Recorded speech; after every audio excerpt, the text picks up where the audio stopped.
I'm Major Willow Willis, 32 years old, a lawyer for the United States Army. I will never forget the moment at my 32nd birthday party. In front of 50 of the most powerful guests in Washington, D.C., my husband, James, slapped me so hard I fell to the floor. I tasted the salt of my own blood mixed with the bitter fizz of Dom Perignon champagne. But the most horrific part wasn't the slap. It was the words my mother-in-law, Victoria, had just whispered in his ear. A command. Remember your mission. Protect our asset. Asset. That's all I was after 5 years of marriage. They didn't know, in that moment, my soft chuckle. That was the starting pistol for their downfall. Let me know where you're watching from and hit subscribe if you've ever been turned on by family when money got in the way. The morning of my 32nd birthday began with a countdown clock hitting 0. I was sitting at my desk in our Arlington penthouse, the 7 a.m. sunlight glinting off the Potomac. Across the river, the Pentagon stood sharp and defined, a perfect, 5-sided symbol of order. It's where I worked. It's where I belonged. It was a world of logic, of regulations, of consequences. This place, this was not that world. This was the opposite. This was a war zone disguised as a luxury home. My screen glowed with the email I'd been waiting for. It was from the Harrington Family Trust. I scrolled past the legal jargon to the one sentence that mattered. Requires continuous marital status for no less than 5 years to satisfy the legacy provision. I checked the date on my monitor. Today, 5 years, to the day. 1,825 days of patience. 1,825 days of gathering intelligence. My fingers moved with practiced precision. I wasn't a wife, I was an operative. I encrypted the email, along with its metadata, and routed the package to a secure off-site server. A server Victoria Harrington, with all her defense contractor resources, didn't know existed. The woman who monitored her entire family couldn't monitor me. Not really. At West Point, they teach you discipline. In my advanced JAG training, they teach you the law. But in SEER school, survival, evasion, resistance, escape, they teach you how to endure. They teach you how to wear a mask while being broken, how to resist, how to wait for the one single moment to escape. My marriage had been a 5-year SEER exercise, and tonight the operation was coming to an end. The shower in the master bathroom stopped. I closed the laptop just as James walked out, a thick white towel wrapped around his waist. He was 37, a perfect specimen of Harrington DNA. His body was flawless, the kind you'd see on the cover of a men's health magazine.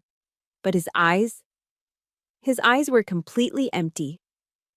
Blank. As if the person inside had left years ago. He walked to me, his feet silent on the cold marble floor. He stopped exactly 3 feet away and recited, "Happy birthday, Willow." He leaned in and gave me the kiss he'd been programmed to deliver. It was mechanical. His lips were cool, dry, and pressed against mine for exactly 1.5 seconds. It wasn't a kiss, it was a report being filed. I responded with the trained warmth I'd perfected over 60 months. I smiled, letting my eyes crinkle just enough. "Thank you, James." Inside, I felt the familiar, bitter cold. This was the worst part of it all. The daily betrayal. Not the affairs I knew he had, those were just distractions. The real betrayal was this. The man I had fallen in love with 6 years ago, the man who was warm and a little rebellious and laughed at my military seriousness, was gone. He had been killed in action. This was just an asset, a replacement. "Mother is very excited about the party tonight," he said, his voice a smooth, pleasant monotone. He was already looking past me, toward his closet. "I am too," I lied. "Good. She wants you to wear the blue Valentino. She said it would be perfect." There it was, the first order of the day. Not from him, but through him. Willow the soldier noted the intelligence. Willow, the wife, felt the small, sharp pain of recognizing that her husband was nothing more than a high-functioning puppet. He only reacted to signals from Victoria. I needed to get to my safe room. I stood up. I'm going to get dressed. James just nodded, already selecting a tie. I walked into my walk-in closet, or, as I called it, the safe room. It was the only place in this entire 10,000 square foot penthouse that Victoria couldn't see or hear me. When we first moved in, my counter-surveillance training kicked in. It took me 2 weeks to find all of Victoria's devices. They were sophisticated, paper-thin microphones behind the drywall, pinhole fiber optic cameras in the smoke detectors and air vents. A normal person would have been terrified. I was just disappointed in her tradecraft. I didn't remove the bugs. Amateurs remove bugs. Professionals feed them. Using a signal repeater and a simple audio looper, I created a fake data loop for the closet. For the last 4.5 years, anyone monitoring the feed from my closet saw and heard the same 10-minute recording. Me humming, zipping a dress, and spraying perfume. I shut the heavy oak door. I was finally alone. I walked past the rows of designer clothes, the armor Victoria bought for me, to the back wall. Behind a false panel holding my shoe collection, I pressed a hidden release. The panel clicked open, revealing a small biometric safe. My fingerprint unlocked it. Inside was my real arsenal. Encrypted hard drives, a secure air-gapped laptop, 3 burner phones, fully charged. This wasn't a closet, this was my forward operating base. I sat on the floor, my back against the panel, and let out the one breath I'd been holding all morning. The tension in my chest eased, but only slightly. My public phone vibrated in my robe pocket. I looked at it. A text from Victoria. Darling, the blue Valentino, please. It presents such a united front. A velvet-wrapped order. A threat disguised as a suggestion. A united front meant her front.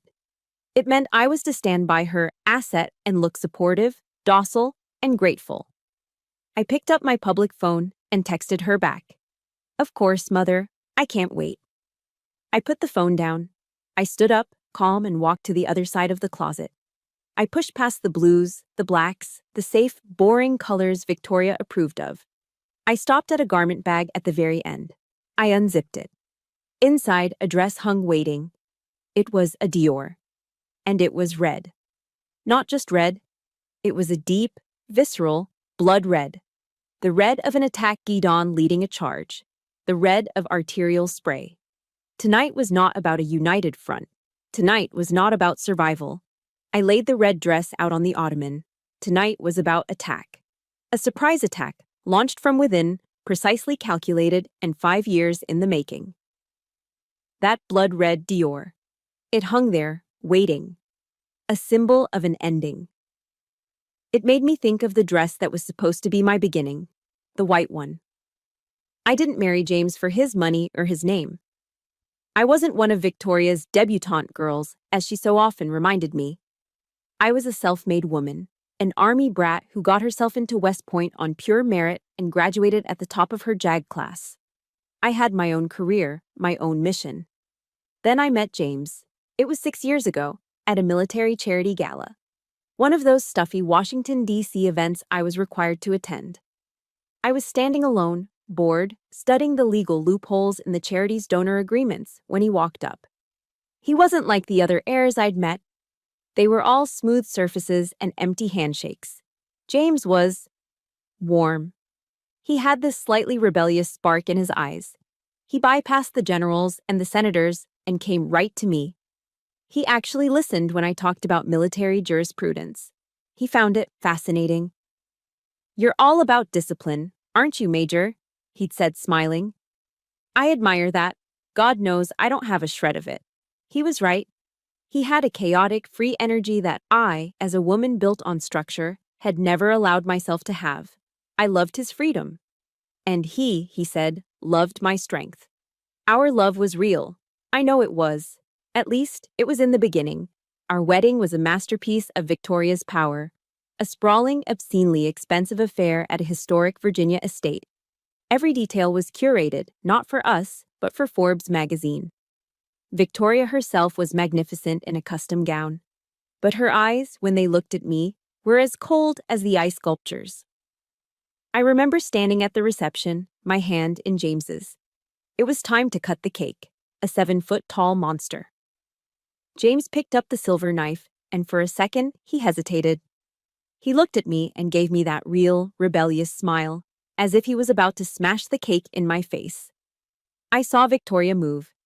She glided up to him, a vision of the perfect matriarch. She put her arms around him from behind, a loving embrace for the cameras, and she whispered something in his ear. I watched it happen. I watched the man I loved disappear. His smile vanished. His shoulders straightened. His grip on the knife became rigid. He turned from me, faced the cake, and executed a perfect, precise, sterile cut. The crowd applauded. Victoria smiled, triumphant. I just stood there. A chill ran straight down my spine, right through the silk of my wedding dress. It was the first time I'd seen it. The first time I realized the man I married wasn't always the one in control. It was the first time I saw the puppet. That night, in the presidential suite, Victoria gave her welcome toast. She raised her glass. Welcome to the clan, Major, she'd said, her voice dripping with condescension. We do hope your pristine military background is clean enough to shield James from himself. James just laughed, a hollow sound. Mom's just kidding, honey. She's just protecting the brand. But she wasn't kidding, and I wasn't, honey. I was the shield. I was so naive. I thought love could fix it. I thought my strength could protect his freedom. For the first year, I tried. I really tried. I became the perfect JAG lawyer by day and the perfect Harrington wife by night.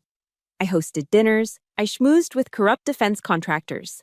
I smiled as Victoria constantly compared me to the other women James could have married. Women who, as she put it, knew their place and weren't so stubborn like a military mule. I endured it all because I still saw glimpses of the real James. In the middle of the night, he'd wake up from a nightmare and hold on to me, whispering how he felt like he was drowning. Then came our first anniversary. Victoria summoned us to her office. It wasn't a room, it was a fortress. Dark oak walls, floor-to-ceiling shelves of unread leather-bound books, a desk the size of a car. Pure, old-money American power. A gift for you, darling, she said, sliding a small robin's egg blue Tiffany box across the desk. I was surprised. It was the first kind gesture she'd ever made. I opened it. Inside there was no diamond bracelet, no earrings. There was a pen, a single, heavy, black and gold Mont Blanc pen. A little something, Victoria said, her eyes gleaming. For signing the post-nuptial trust documents. Just a formality, of course. She pushed a thick stack of papers toward me. James just stood by the window, his back to me, looking out over the Virginia hills. I'm a lawyer. I read the fine print. It wasn't a formality. It was an execution. It was a 40-page document systematically stripping me of any and all rights. It wasn't a trust. It was a contract stating that in the event of a divorce, I would receive nothing. And, more importantly, I would be bound by a non-disclosure agreement so severe I could be jailed for telling the truth. I looked up from the paper, my blood running cold. Victoria, this is prudent, she snapped. I looked at James. James? He finally turned. His face was pale, his eyes distant. It's just paperwork, honey. Just sign it, for the family. It's a special kind of pain, isn't it? When the person who is supposed to love you most looks right through you. If you've ever felt like your love or your hard work was treated as just paperwork, support this story with a like and comment the word unseen below. I didn't sign it. That was the first time I openly defied her. The war began that day. The final straw, the moment my love died and my mission began, was 3 months later. I came home early from the Pentagon. The house was quiet. I found James in the media room, sitting in the dark, staring at the blank television screen. No, not blank. It was playing a video. It was just static in flashing geometric shapes and a monotone voice reading numbers. James was sitting perfectly still, his eyes wide, unblinking. He was in a trance. A file on the table next to him was labeled Dr. T. Whitley, Weekly Maintenance. I backed out of the room, my heart hammering against my ribs. That night, my operation began. I didn't cry. I got angry. I used my training. I swept my own house for bugs. I found them. I built my safe room. And I started digging. It took me 6 months to find the truth. Project Sentinel. It was all there in Victoria's hidden server. A systematic behavioral conditioning program she and Dr. Whitley had started on James when he was just a child, right after his real mother died. A program designed to protect the Harrington legacy from emotional weakness. They hadn't just influenced him, they had programmed him. I realized I hadn't married a man. I had married a project. And my pristine military background, it was just the new upgraded firewall they'd acquired to protect their most valuable asset. I stopped trying to save the man I loved. He was already gone. I started a new mission, to liberate the prisoner of war he'd left behind, and to burn his jailers to the ground. The moment I read the words, Project Sentinel, the wife in me died. The soldier took over. My mission parameters were set. The objective, total liberation. The timeline, 5 years. And so, my double life began. It became a rhythm, a precise, exhausting drill. By day, I was Major Willow Willis, JAG Corps. I'd drive my government-approved sedan to my office at the Pentagon, salute the flag, and spend my days navigating the complex, bureaucratic world of military procurement. The irony was almost suffocating. I was reviewing billion-dollar defense contracts for fraud, all while married to the king and queen of it. But I used my position. I studied their methods. I learned how Harrington Defense hid their money, how they moved assets, how they used shell corporations and subcontractor loopholes to make themselves invisible. I was using my security clearance to, in effect, build the case against my own family. Then, at 1800 hours, I'd drive back over the bridge from DC to Arlington. I'd swap my uniform for a Lululemon set, and I'd become the perfect, supportive wife. I'd be in the kitchen, searing a filet mignon. Medium rare, just how Victoria told James he liked it, when he'd walk in. I'd smile, I'd ask about his day at the office, a job I knew was just a title. He'd give his programmed one-sentence answers, and all the while, a tiny thumbnail-sized USB drive, disguised as a piece of jewelry on my keychain, would be plugged into his personal laptop on the kitchen counter, silently cloning his hard drive while he drank his single glass of scotch. It was this isolation that wore me down the most. Attending those lavish DC dinner parties, my hand resting on the arm of my empty husband. I had to smile and make small talk with senators I knew Victoria owned, with generals whose careers Harrington Defense had personally sponsored. I was smiling at the very people who were complicit in the corruption, laughing at their jokes while knowing my husband was being controlled in the next room, and that I was the only one who knew the truth. It was a crushing, lonely burden. But the soldier in me focused on the mission. My safe room, the closet, became my command center. Night after night, for 5 years, I pieced together their empire. My JAG training was invaluable. I followed the money. It led me to a shell corporation in Delaware, the most anonymous state in the Union, to hide a company. This company, Behavioral Performance Solutions, LLC, had one client, Harrington Defense. And it had one vendor it paid, Dr. Thomas Whitley. The payments were massive, $30,000 wired on the first of every month from an account in Zurich. The invoice memo was always the same. Ongoing behavioral performance consulting. This wasn't therapy, this was a maintenance fee for a puppet. But the real jackpot was the audio files. Buried deep on a backup server, I found recordings of Victoria's family board meetings. I listened, my blood turning to ice as they discussed me. They talked about the 5-year trust deadline. I heard Victoria's cold, clear voice discussing the risk of James's original personality re-emerging. "We need to reinforce his conditioning," her voice said on a recording from 2 years ago. "Increase Dr. Whitley's sessions. I will not have 5 years of work undone by an emotional relapse. Secure the asset. Then, we deal with the major." They weren't just waiting out the clock. They were planning a new offensive, and I was the target. I became more reckless. I needed more. I started digging into the corporate servers, not just James's laptop. That's when I almost got caught. It was a Tuesday morning. My phone rang. It was William, James's cousin, the Harrington family's chief counsel. A snake in a $5,000 suit. "Willow," he said, his voice slick with false charm. "Just checking in. I saw your network ID pinging our servers. Taking a special interest in the Zurich subcontracts, are we? Is the Pentagon investigating?" My heart stopped. He was baiting me. He knew. I let the silence hang for a beat. I forced my voice to go cold, not with fear, but with authority. The authority he gave me, but didn't respect. I became Major Willis. "That's right, William," I said. "We're conducting a full audit of all Tier 3 subcontractors. Standard procedure." "This seems aggressive," he pushed. "It is," I snapped. "I'm just making sure Harrington Defense is clean before the Pentagon rubber stamps your next Aegis contract. I'm protecting the family, just like I'm supposed to. I assume you have no problem with that. Mrs. Victoria wouldn't want any issues, would she?" The silence on his end was deafening. I had used Victoria's own power against him. "No," he finally said, his voice tight. "No issues at all." He hung up. I exhaled, my hands shaking. I had won the battle, but I knew I'd exposed my flank. The clock was ticking faster. The exhaustion set in around year 4. It was a physical weight.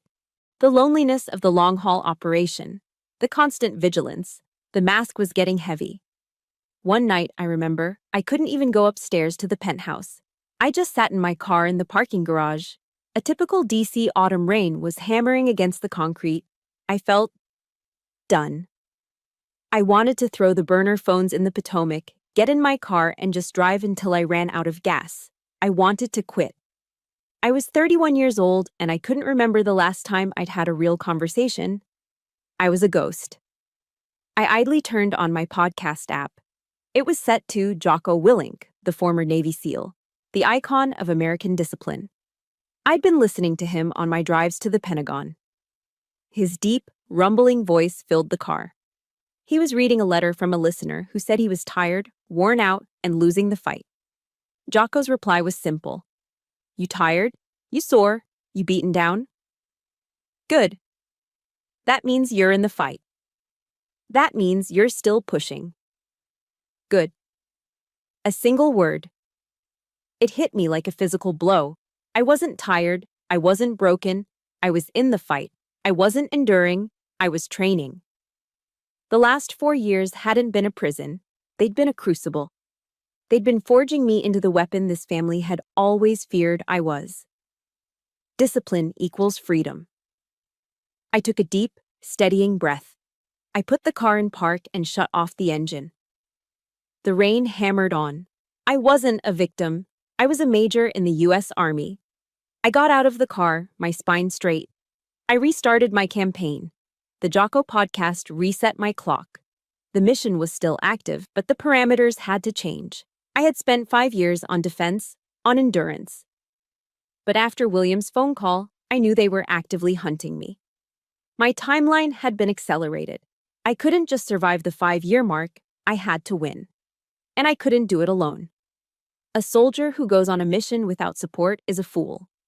I had the evidence, terabytes of it, but I was a major. Victoria Harrington was a shadow general. She owned politicians. She had half the Pentagon on her payroll. If I went public, she would bury me, discredit me as a scorned wife, and the evidence would disappear into a black hole of national security. I couldn't go public. I had to go internal. I needed the one group Victoria couldn't buy, the one group she couldn't intimidate, the U.S. Army's Criminal Investigation Division, CID. I spent a week in my safe room, curating the perfect package. I couldn't send them the Project Sentinel files, not yet. They would dismiss it as a family dispute. I had to give them something they couldn't ignore. I compiled a 90-page file focused on one thing: contract fraud. I detailed the Zurich shell corporations, the illegal wire transfers, the kickbacks on the Aegis drone program. I laid out, in precise, legal, undeniable detail, how Harrington Defense was defrauding the U.S. government. I signed it, a concerned officer. I sent the encrypted package through an anonymous dead drop server. I routed it to only one man, Special Agent Mark Spector Davison. I knew his reputation. Everyone at the Pentagon did. Spector was a ghost, a quiet 48-year-old widower who had spent his life in the shadows of military justice. His father had been a sergeant major. They said Mark Davison was the last true believer, a man who couldn't be bought, bribed, or bullied. 3 days later, I got a reply on my burner phone. A single message. Tomorrow, Euro 600, ANC, Arlington National Cemetery. It wasn't an office, it wasn't a coffee shop. It was a place of honor, a place where you couldn't lie. At dawn, the air was cold and sharp. I was in my full Class A uniform, the green service uniform. Mark was waiting for me just inside the gates, standing by the headstones of the service members from the most recent wars. He was a civilian, but he wore his suit like a uniform. He had a deep sadness in his eyes that I recognized, the look of a man who has seen too much. We didn't shake hands. He just nodded and started walking. I fell into step beside him. We walked in silence for 5 minutes, the only sound our polished shoes on the wet pavement and the distant sound of taps being played for a funeral.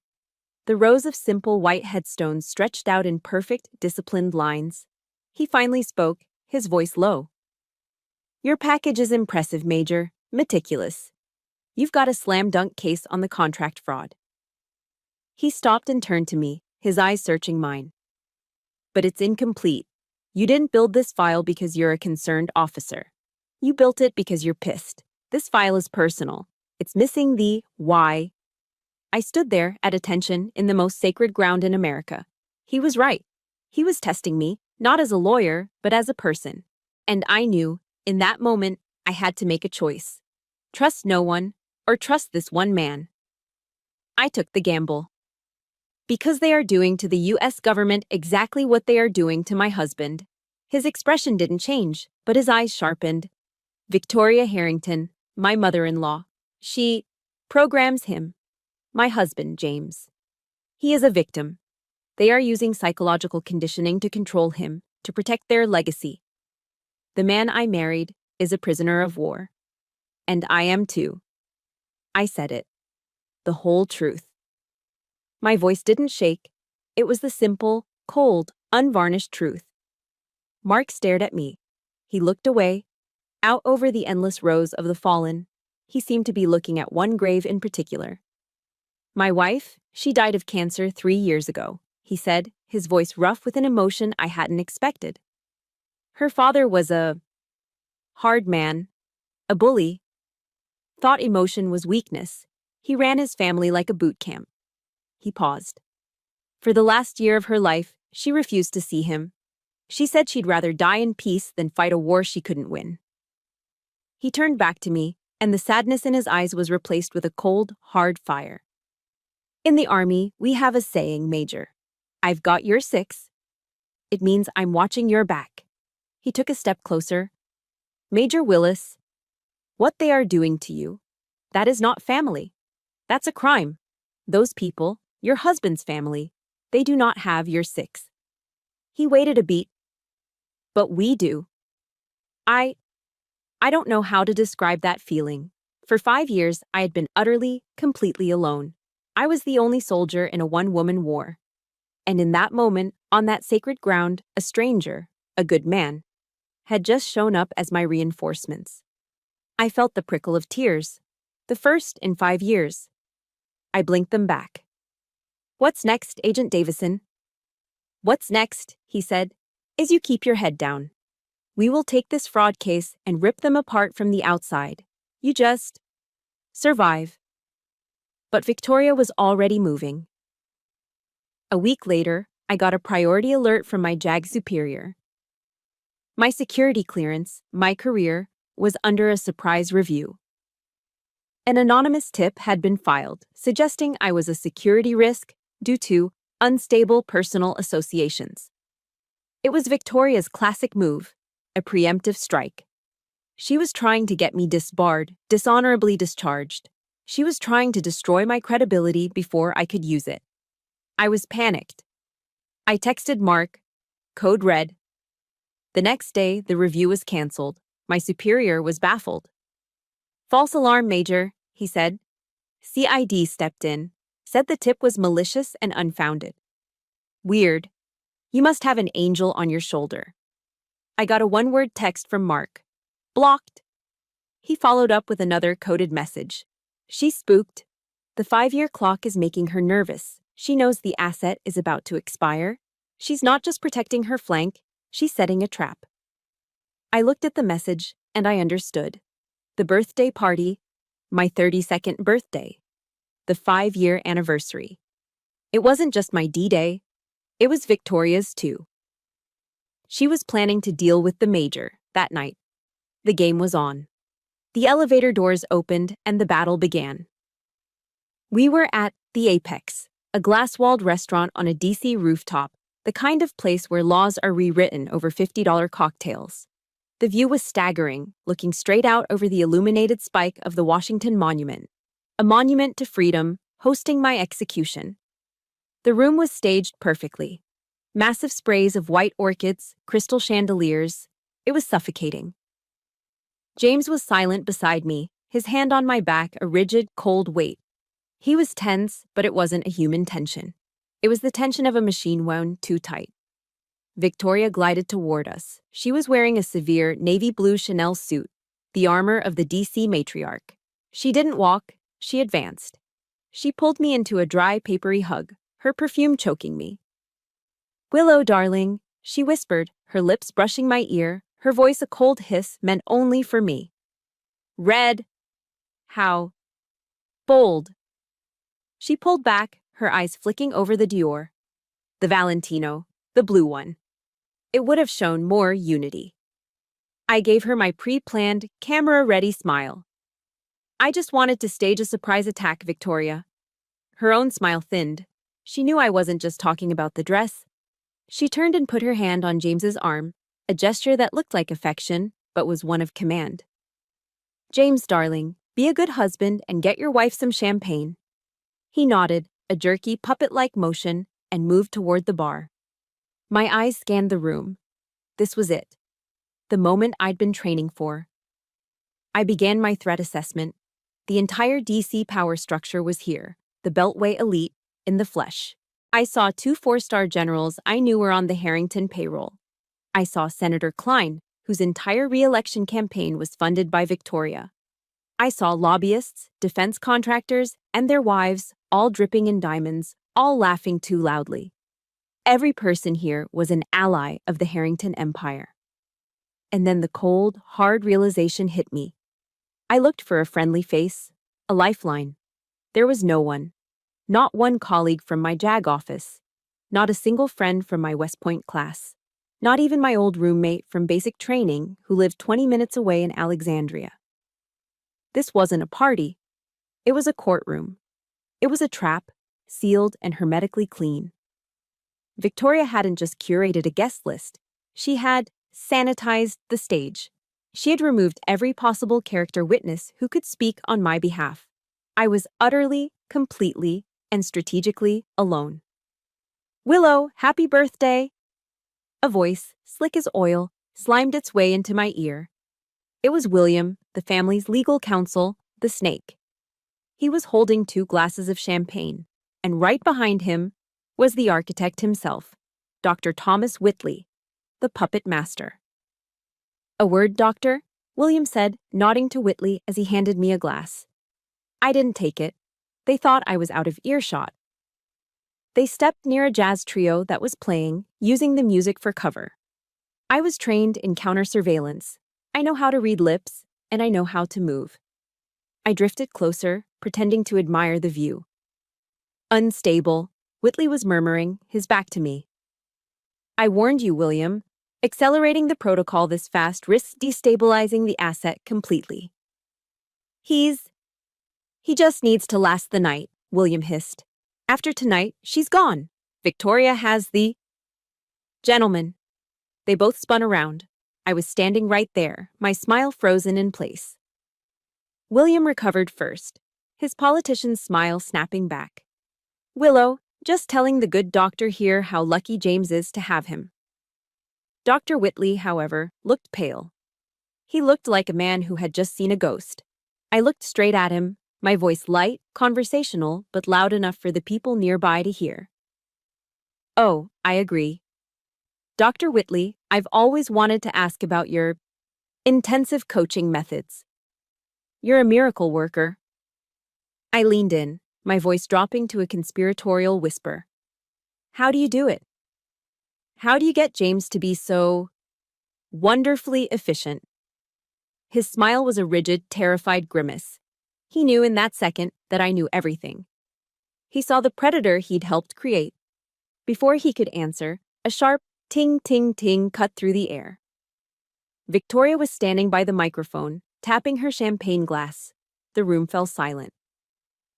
Thank you all for coming, she said, her voice amplified, resonating with power. She was in her element, the queen on her throne. We are here to celebrate my wonderful daughter-in-law, Major Willow Willis. Her eyes found me, a spotlight pinning me in place. Willow has been a rock, she continued. So loyal, so discreet. In her 5 years with our family, she has shown such a profound commitment to our legacy.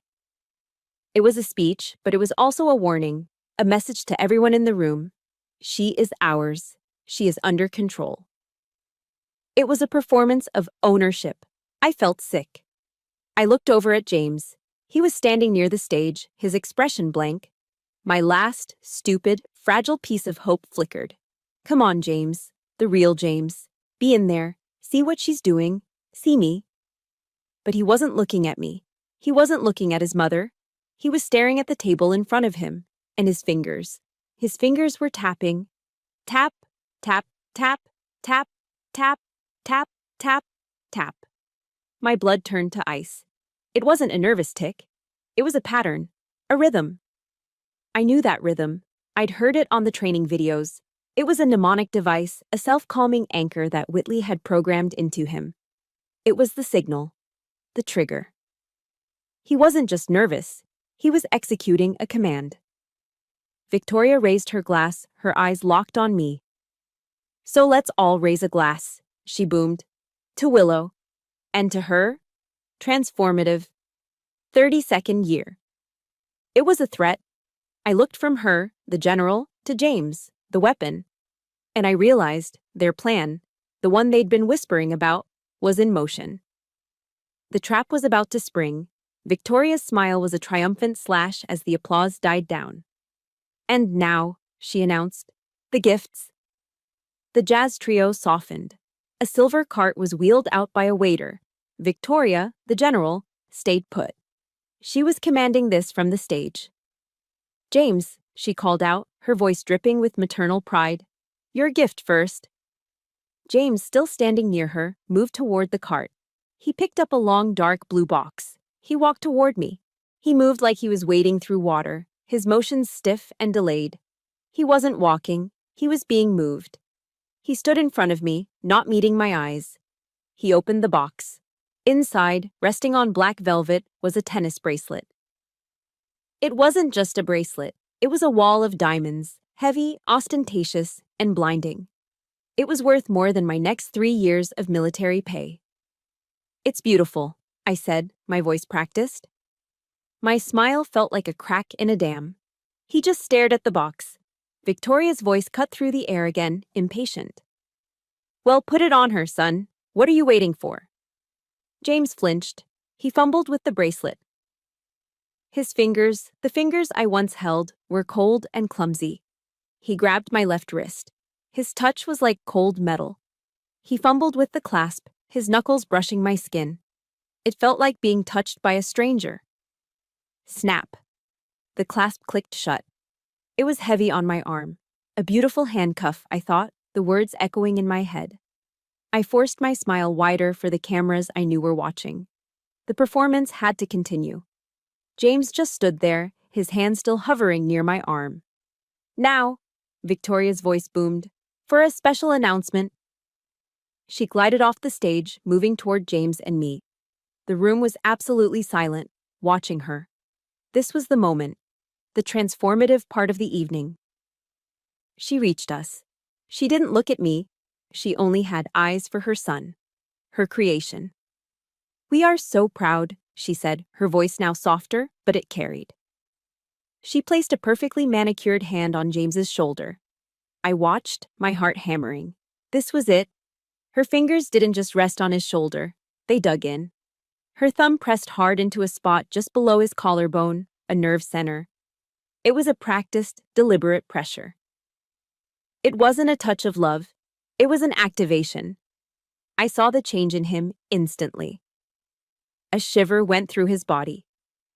"Victoria," I said, my voice low, a warning. She ignored me.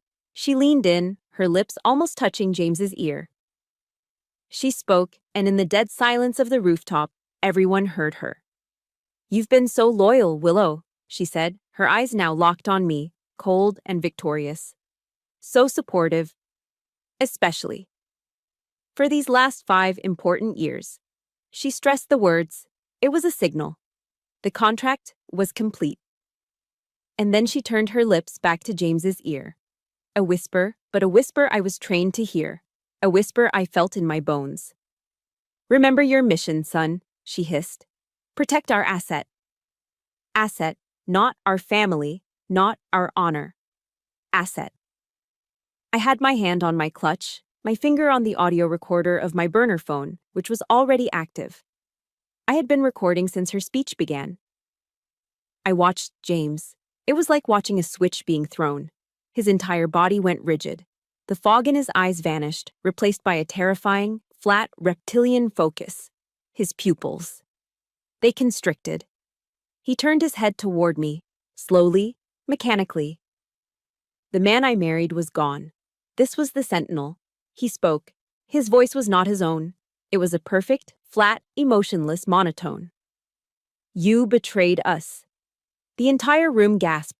I could hear the sharp intake of 50 people. Victoria stepped back, a single, perfect step. Her face was a mask of satisfied, shocked concern. The director watching her play unfold. "What?" I said, my voice steady. "We know," James continued in that same dead voice. "We know about your investigation." Another gasp from the crowd. I saw William and Dr. Whitley standing together, watching. They were the stagehands. "We know about the files," James said. He was accusing me. He was painting me as the villain. The unstable, traitorous wife. This was her plan. This was the trap. This was how she would deal with the major. And then, his arm swung. It moved so fast. Not with the sloppy anger of a human, but with the high-velocity, programmed precision of a machine. Thwack. The sound. It was the loudest thing I'd ever heard. It was sharp, wet, and final. It echoed across the rooftop, silencing the jazz music, silencing the DC night. His open palm connected with the side of my face. The force of it snapped my head back. The world exploded in white light and pain. I was airborne for a second. I crashed backward into the champagne table. The sound of shattering glass, of a Dom Pérignon flute breaking. I hit the marble floor, hard. I landed on my side, my legs tangled in the tablecloth. The red Dior dress, now soaked with spilled champagne. My ears were ringing. The pain was a dull roar. But I could feel something else, something warm. I put my hand to my mouth. I tasted it. Salt and copper. Blood. The room was absolutely, completely, dead silent. I lay there, on the floor, for what felt like a lifetime. 1 second. 2 seconds. 3. And in that silence, I heard a new sound. Dozens of them. Click, click, click, click, click. I looked up from the floor, every single person in the room. The generals, the senators, the lobbyists, their wives. Every single one of them had their phone out. And they were all recording me. If you have ever been the one on the floor, the one everyone is staring at, hit that like button to show Willow your support. And if you've ever felt that kind of betrayal, comment with one word: silence. The silence was absolute. $100 million rooftop, 50 of the most powerful people in Washington, D.C. And the only sound was the distant city hum and the click, click, click of phones capturing my humiliation. I was on the floor. My cheek was on fire. The taste of blood and Dom Perignon was sharp in my mouth. And in that dead, agonizing silence, I started to laugh. It began as a chuckle, a small private sound from my chest. It was a laugh of pure, unadulterated adrenaline, a laugh of realization. Victoria's face, which had been a mask of perfect, concerned horror for her audience, froze. This was not in her script. The victim is supposed to cry. The victim is supposed to be broken. My chuckle grew, bubbling up, echoing in the stunned silence. I pushed myself up to a sitting position. The red Dior dress was torn at the hip, soaked. I didn't care. I looked straight at Victoria, and I laughed, a full, clear, controlled laugh. Victoria's eyes narrowed, the mask slipped. She knew she had just made a fatal, tactical error. As I sat there on the floor, a quote flashed in my mind, a line we'd studied at West Point from Psalm 144. Blessed be the Lord my strength, which teacheth my hands to war, and my fingers to battle. Victoria thought she was fighting a wife. She had forgotten she was fighting a soldier. Oh, Victoria, I said, my voice ringing out, clear and strong. I got to my feet. I didn't accept a single helping hand. I stood tall in my ruined dress, and I slowly, deliberately, wiped the blood from my lip with the back of my hand. I looked at her, and my smile was all teeth. That was perfect, I said, my voice resonating with 5 years of suppressed power. Absolutely perfect. You couldn't have planned a better psychological operation if you tried. The crowd was frozen. Their phones were still up, but the hands holding them were trembling. I turned, addressing the room as if they were my jury. Which they were. When I was at West Point, they taught us about psychops, the art of war. The first rule is to know your enemy. The second is to never, ever underestimate them. I pointed at Victoria. She wanted you to see me as an unstable, emotional, traitorous wife. I then pointed to my bleeding lip. She wanted to create a public spectacle to discredit me. I turned my gaze to the crowd. And ladies and gentlemen, you have just witnessed a flawless performance. I paused, letting the words hang. But you have also just become material witnesses to an aggravated assault, recorded on at least 50 devices. The sea of phones didn't lower, but the confidence behind them vanished. The generals, the senators, they suddenly looked like what they were, co-conspirators. What? What are you talking about? Victoria hissed, her voice losing its powerful resonance. It was thin. I'm talking about your plan, Victoria, I said, taking a step toward her. Your plan to paint me as the villain, to have James publicly condemn me, and then, I assume, have me committed? Get my security clearance revoked? Have me dishonorably discharged? Her face was white. It was a good plan, I said, nodding, as if complimenting a rival officer. But you made one mistake. I looked over at James. He was frozen. The misfire that Whitley had worried about was happening. The programming was glitching. He was staring at his own hand, the one he'd hit me with, as if it was a foreign object. His face was a mask of pure, childlike horror. I, he whispered, so low only I could hear. What did I do? The program was broken. The real James was looking out, horrified at what the Sentinel had done. I looked back at the crowd. My voice softened, but lost none of its command. You see, you are witnesses to an assault. But the man who hit me, I said, gesturing to James, is not the perpetrator. I looked at him, and for the first time in 5 years, I spoke to him, the man I'd married. He's a victim, just like me. I turned my full attention, my full, unleashed fury, back to Victoria. You calculated everything, Victoria. The 5-year mark, the party, the guests, the public humiliation. You planned for everything. I reached into my clutch. I pulled out my burner phone. It was still recording. Except for this. I held it up. You see, as a JAG officer, I'm a bit of a stickler for procedure. And as a soldier, I'm a big believer in contingencies. You thought this was my trap? My little plan? Victoria scoffed, trying to regain control. No, Victoria, I said. I never had a plan to expose you tonight. My plan was to survive you. My plan was a dead man's switch. I held up the phone. This is a simple app, a crash detection app, the kind runners use if the phone experiences a sudden, high G-force impact. I gestured to the floor, like, say, being violently knocked to the ground.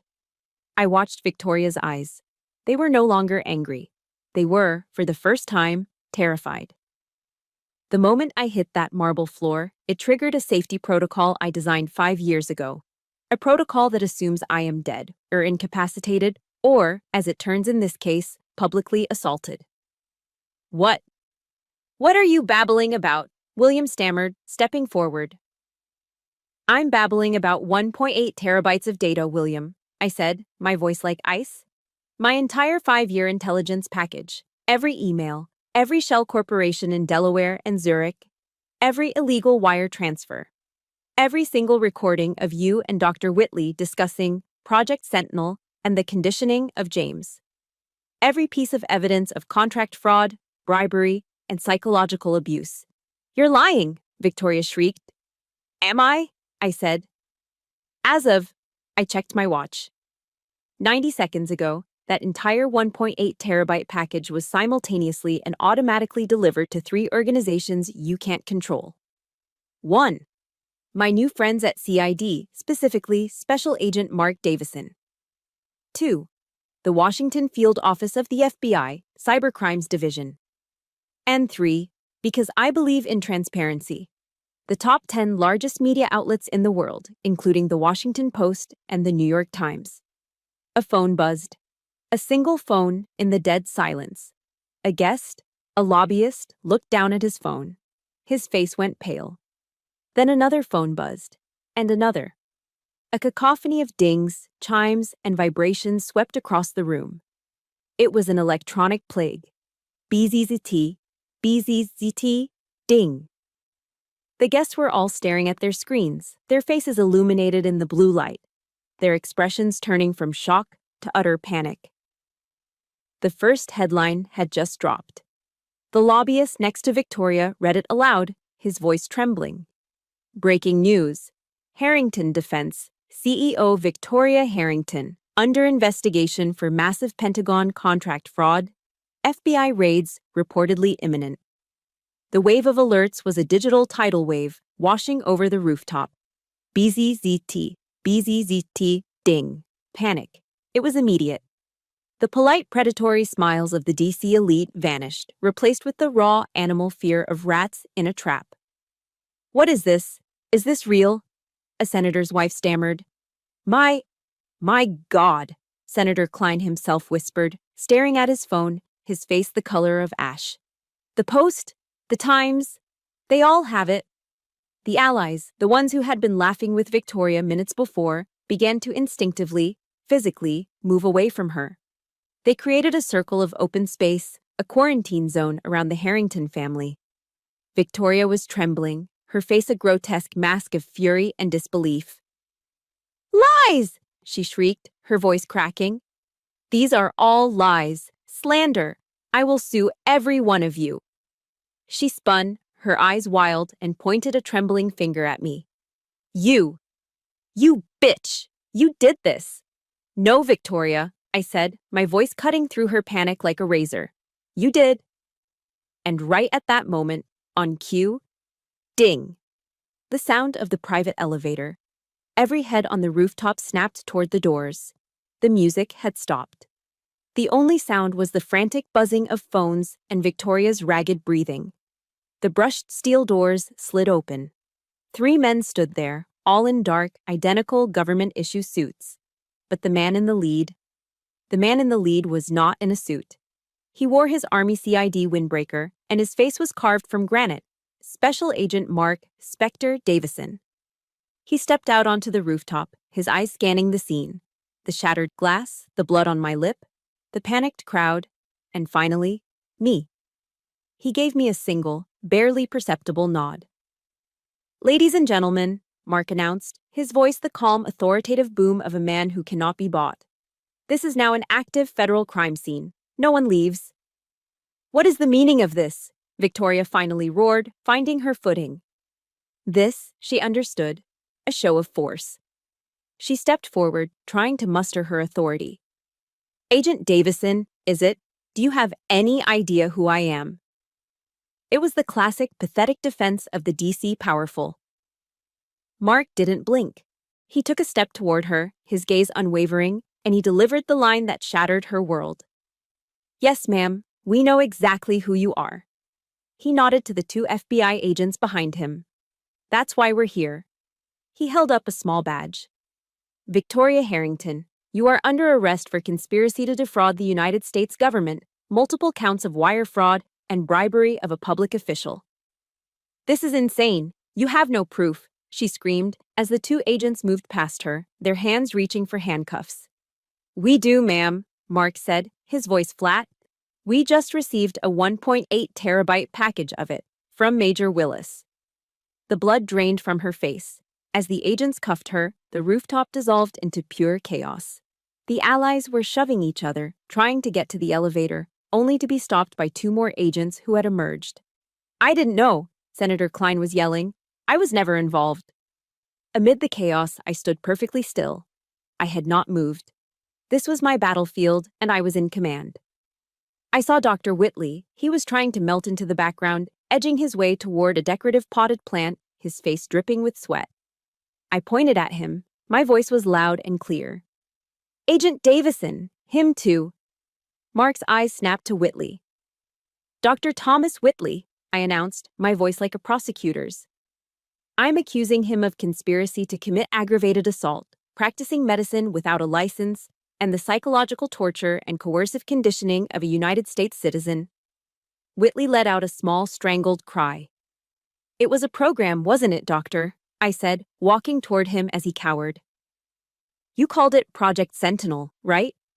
$30,000 a month, wired from a shell corporation in Zurich just to maintain your asset?" I was only trying to help," he stammered, his eyes darting around. "You're a monster," I said, my voice dropping to a whisper. "And you're done." "Get him," Mark ordered.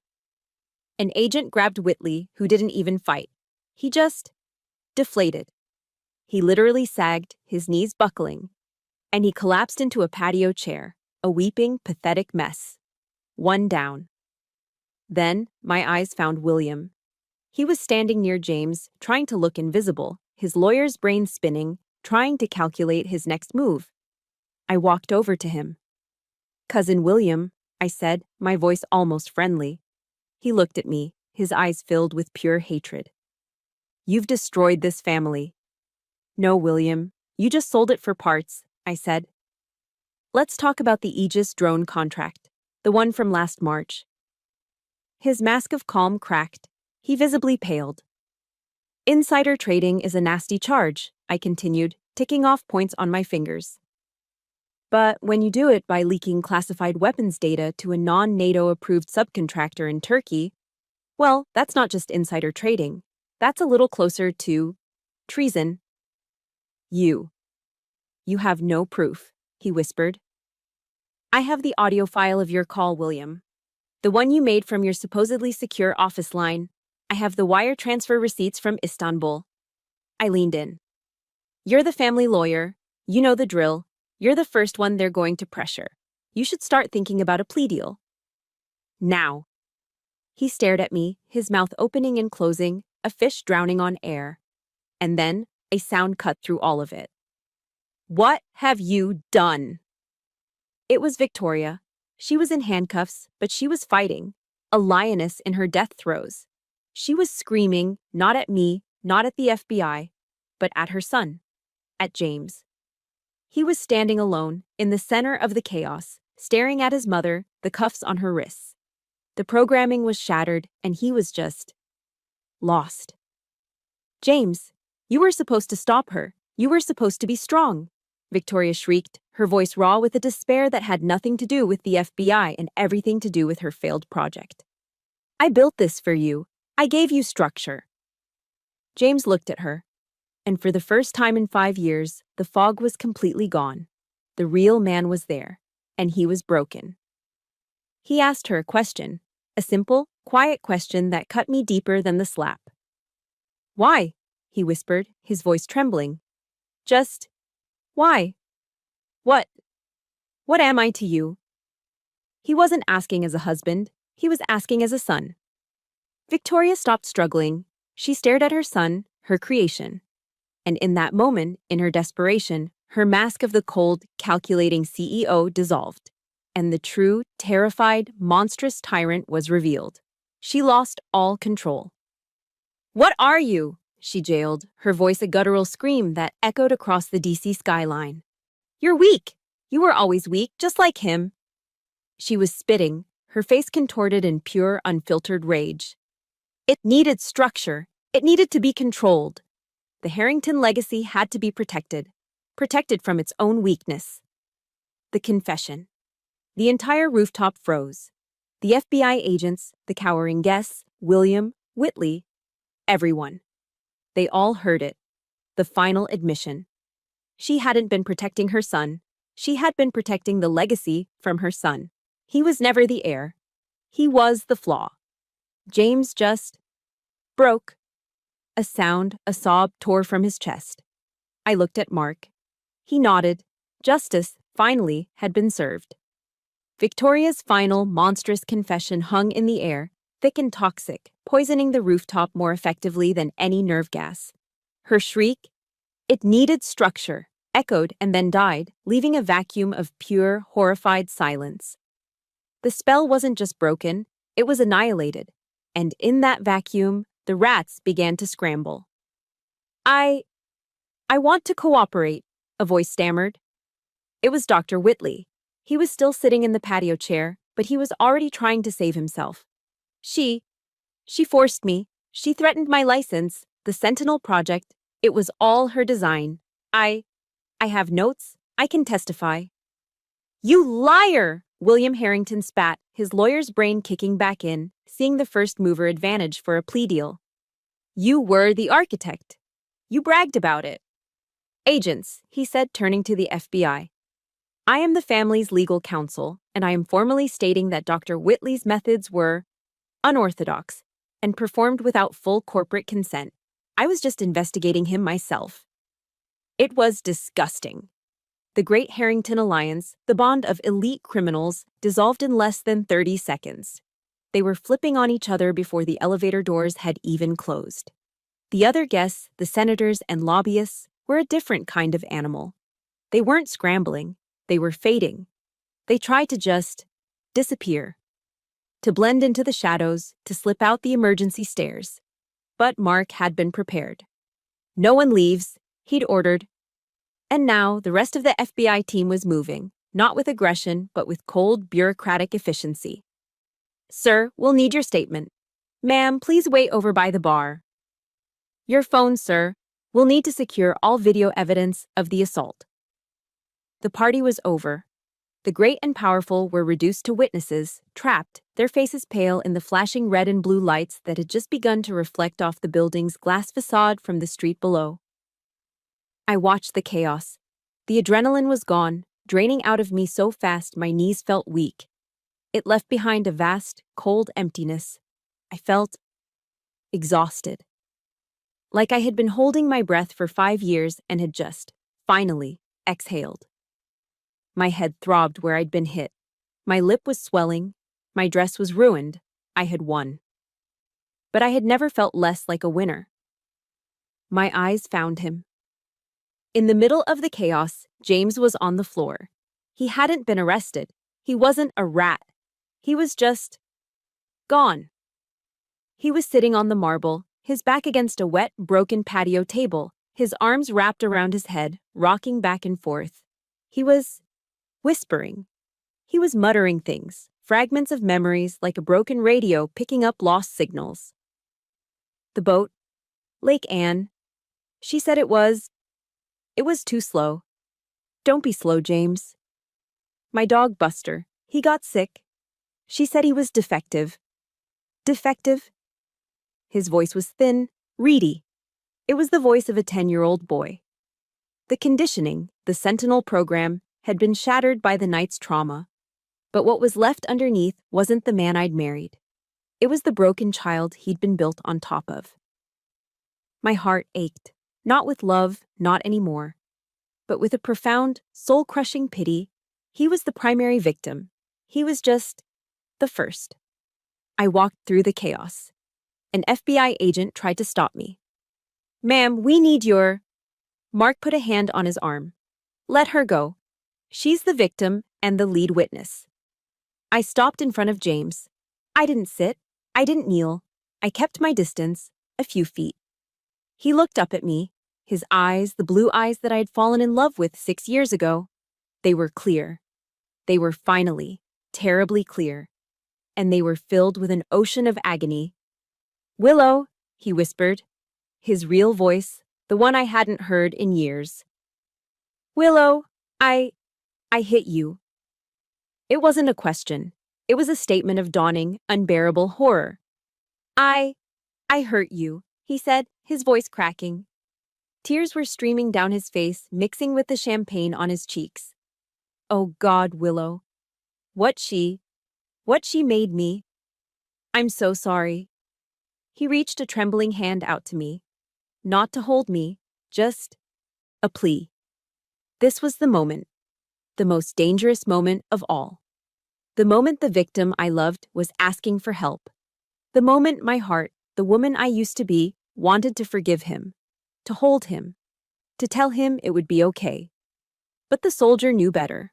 I did not take his hand. I stayed standing, just out of his reach. A boundary. My voice was gentle, but it was firm. It was not the voice of his wife. "Yes," I said. "You did." His face crumpled. "The man I met, the one at the charity event," I said, my voice quiet. "The one who loved talking about obscure history and hated his own lack of discipline." A small broken laugh escaped him. "I remember him," he whispered. "He was real," I said. "What we had, the beginning, that was real. I saw the signs of him trying to get out, before they reinforced the program." He looked up, desperate. "Willow, what now? What happens to me? What do I do?" I looked at this broken man, the shell of my husband, and I made my choice. "Now, you begin your journey, James," I said. "You start the fight, the real one." I can't," he whispered. She's everything. She's in my head." "I know," I said, "and I can help you.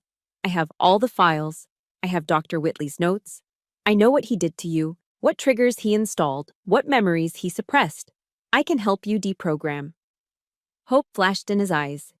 You will?" "Yes," I said. I took a single, deliberate step back. "I will help you. As Major Willis of the U.S. Army JAG Corps, I will testify on your behalf. I will give your lawyers all the evidence they need to classify you as a victim of long-term coercive control. I will help you as an officer, but not as your wife. That is over." The word wife hung in the air between us, and we both knew it was the end. He understood. He finally, painfully, understood.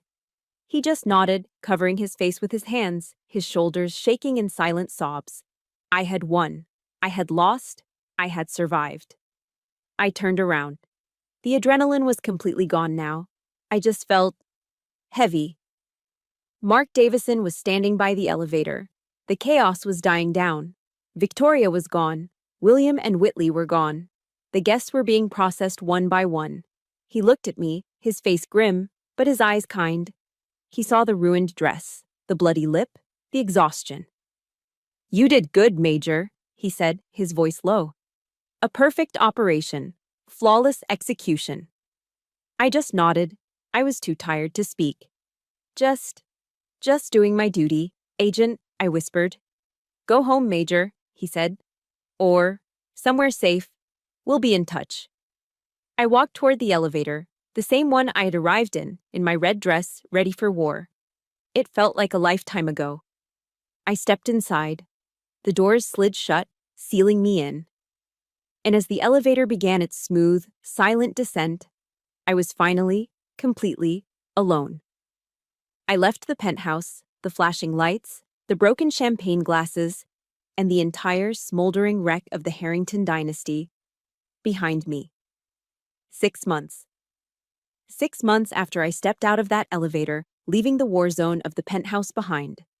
The silence that followed was deafening at first, filled with legal depositions, headlines, and the slow, grinding work of untangling an empire built on lies. The adrenaline was gone, the exhaustion was real. But for the first time in 5 years, the air in my lungs felt clean. The scene shift was dramatic. I had left the flashing red and blue lights of the raid, and now I was sitting in the sterile, fluorescent light of a federal courtroom. It was the final day. Judgment Day. I watched Victoria Harrington. The glamour was gone. That was an understatement. She was diminished. The Chanel armor was gone, replaced by a standard-issue beige jumpsuit. Her perfectly coiffed hair was dull, her natural gray roots showing. She looked every bit her 60 years, and she looked small. She had fought, of course. Her remaining lawyers tried every trick, painting her as a tough businesswoman in a man's world, a mother protecting her legacy. It didn't work. The 1.8 terabytes of data were irrefutable. The judge's voice was flat, unimpressed by the legacy of the Harrington name. On the charge of conspiracy to defraud the United States government, on 28 counts of wire fraud, on the charge of bribery, this court finds you, Victoria Harrington, guilty. I didn't feel joy. I just felt a final, heavy stillness. Her sentence came down like a gavel on a coffin, 28 years in a federal penitentiary, with no possibility of parole. A life sentence. The allies, of course, had scattered like the rats they were. The moment the FBI had them, William and Dr. Whitley had cooperated so fast they were tripping over each other to offer testimony. They turned on Victoria, on each other, on everyone to save themselves. It worked to an extent. Dr. Whitley, for his Project Sentinel and psychological torture, received 7 years. His medical license permanently revoked. William, for his insider trading and conspiracy, got 5. The Harrington defense empire was seized by the government. Its assets were liquidated to pay hundreds of millions in fines and restitution. The legacy Victoria had killed for was wiped out in a single morning. The battle was, finally, over. I left the courtroom alone. I stepped out of the heavy wooden doors and into the bright DC sunlight. The noise of the press was instant.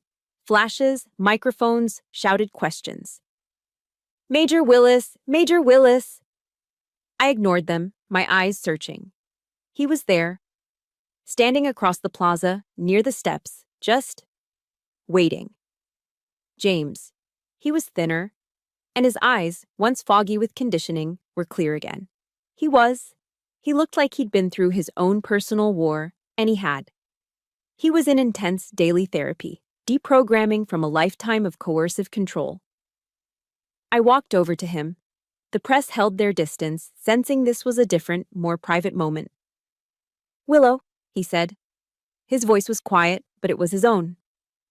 James, I replied. I heard the sentencing, he said. I was there, I said. It's done. He nodded, looking down at his hands. She still tried to send me a message through her lawyer last week. An order. He looked up, his clear eyes meeting mine. I told the lawyer I told him where he could go. A small, sad smile touched my lips. Good. I wanted to thank you, Willow, he said, for testifying. For explaining that I was a victim, I finished for him. You were. You are. I'm trying not to be, he said, and I heard the strength in his voice for the first time. I'm in treatment. I am digging through a lot of rubble. Decades of it. He took a deep breath. Which is why I wanted to tell you. I've instructed my personal attorneys. What's left of my personal non-Harrington assets anyway? I'm transferring the entire amount to your new project. I was stunned. James, you don't have to do that. I know, he said. That's why I'm doing it. Willow. It was the first real autonomous decision I've ever made in my entire life. There it was, the real victory. Not the prison sentence for Victoria, but this, the first act of a free man. We stood there for a long moment. The love I'd felt for him was gone, evaporated by the trauma. But in its place was a profound, aching respect for the survivor standing in front of me. What now? I asked, just as he had asked me on the rooftop. Now, he said, I continue my journey. And you continue yours. He didn't try to hug me. He didn't ask for a second chance. He just gave me a small, respectful nod, the nod of one soldier to another. Goodbye, Willow, he said. Goodbye, James, I replied. He turned and walked away, disappearing into the crowd, leaving me to face my own future. My future started a week later. I stood on the steps of the Pentagon in my full Class A uniform. The press was there again, but this time, I had invited them. My wounds were healed, my hair was tied back in a tight regulation bun. I was not a victim. I was an officer. I was launching my nonprofit. I had taken the name. I had reclaimed it. Today, I said, my voice clear and strong, amplified by the microphones, we are launching the Sentinel Freedom Project. I told them my story. Not the bloody details, but the truth. That I was a survivor of extreme psychological abuse and coercive control. And that if it could happen to a major in the U.S. Army, it could happen to anyone. My new mission, my new legacy, was to provide legal aid, psychological support, and extraction services for those trapped in similar, silent war zones. I ended my speech with the words that had become my new creed. I told them about a speech I admired by a man who understood conflict, Theodore Roosevelt. President Roosevelt spoke famously of the man in the arena, I said, my voice ringing out over the plaza. He spoke of the man whose face is marred by dust and sweat and blood, who strives valiantly, who at the best knows in the end the triumph of high achievement, and who at the worst, if he fails, at least fails while daring greatly. But I am here to talk about another arena, a different kind of soldier. It is a silent battlefield, fought not in stadiums or on foreign soil, but in our own living rooms, in our kitchens, in our bedrooms. It is a war fought in the quiet, desperate spaces of our own homes. In this arena, I said, my voice thick with the memory, there is no crowd. There is no credit. There are no cheers for the winner. There is only silence. Today, I declared, we break that silence. We are not assets to be controlled. We are not property to be managed. We are not weak for feeling. We are the survivors. We are the warriors. We are the soldiers in our own arenas. And from this day forward, we will win. Thank you. Thank you for listening to my story. For 5 years, I fought my battle in silence, but sharing it with you all has been the final step in my healing. I know I'm not the only one who has had to face a silent arena. If this story touched you or reminded you of your own strength, please let me know in the comments. Just writing, I am a warrior, is enough to show your support. Your voices mean the world. And if you believe in the power of breaking the silence, please subscribe to this channel for more stories of survival and of finding your voice.